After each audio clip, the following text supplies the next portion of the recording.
Hey everybody, hope all is well. So I just wanted to play a little video that I just found the other day where it they did a poll and it looks like RFK Jr. is actually gaining votes not just with young voters but with the African American community as well, who again generally vote Democrat, as you can see with the numbers here: 50% Joe Biden, Donald Trump 13, RFK Jr. 28. I believe he was at 22 with them. Now it's 28. So he's on the rise with that again. And I just want to play this little video here and then we'll react to it afterwards. All right, here we go.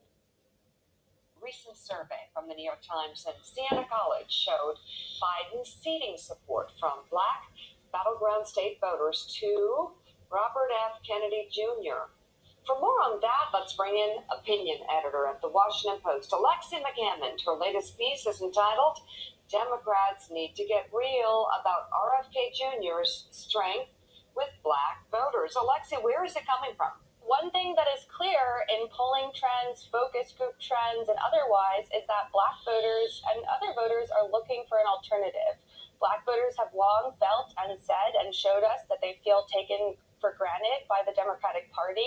We've seen the ways in which VP Harris hasn't been supported as much as some folks would like by the Democratic Party, by President Biden. And the real kicker with RFK Jr., and something that is particularly unique to him, is that he taps into this deep-seated, deep-rooted medical skepticism that a lot of Black folks across the country feel, rightfully so. There has been medical racism going back, to the 1800s through now. He's really trying to get at what other folks aren't saying to these voters, which is, I hear you, I see you, I understand why you might feel this way. Rev, curious about your thoughts. People have real skepticism. Okay, so I think we've heard enough. We don't need to see Al Sharpton, of all people, give his opinion.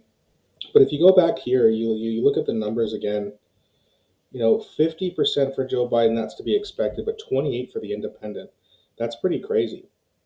And what's interesting too is that if you go back to the early and late 60s when his uncle JFK and then later on when his dad RFK Sr., when they were running for president, the African American voters really liked them as well. Now they were for the Democrats and they usually vote Democrat, but that being said, it was still a Kennedy thing.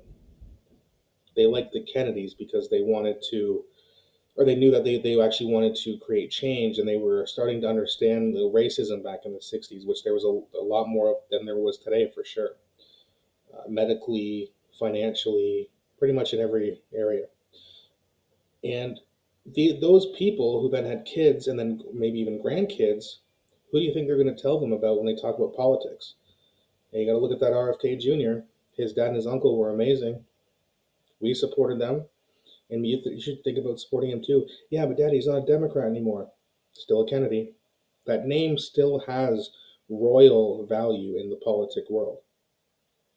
So the Democrats have to get real. And I talked about this a couple weeks ago. Yes, there will be some Republicans or people who vote Republican who might switch over to RFK Jr. because they don't like Trump.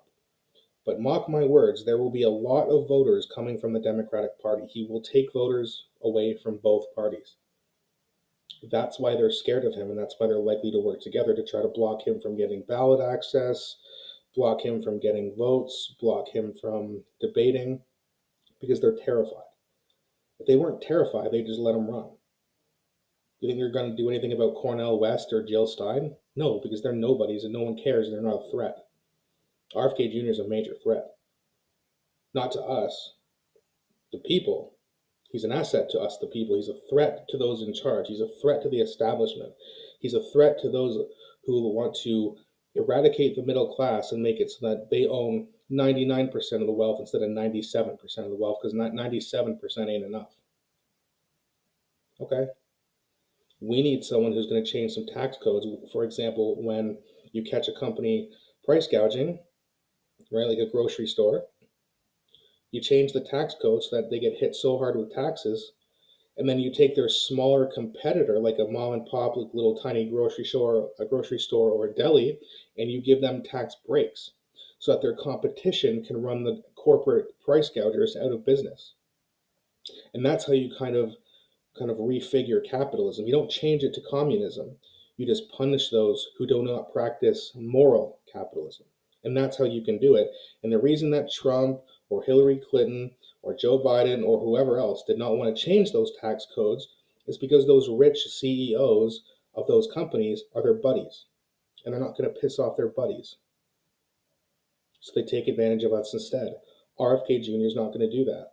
That's why he's a threat, and a big one at that. So that's going to be it for today. Let me know what you think in the comment section. I know this is a little bit short. I'll be making other longer videos sooner, but let me know what you think in the comment section. Again, whether you disagree or agree. I like hearing all opinions. Thanks so much for watching, and I hope you guys have a great evening.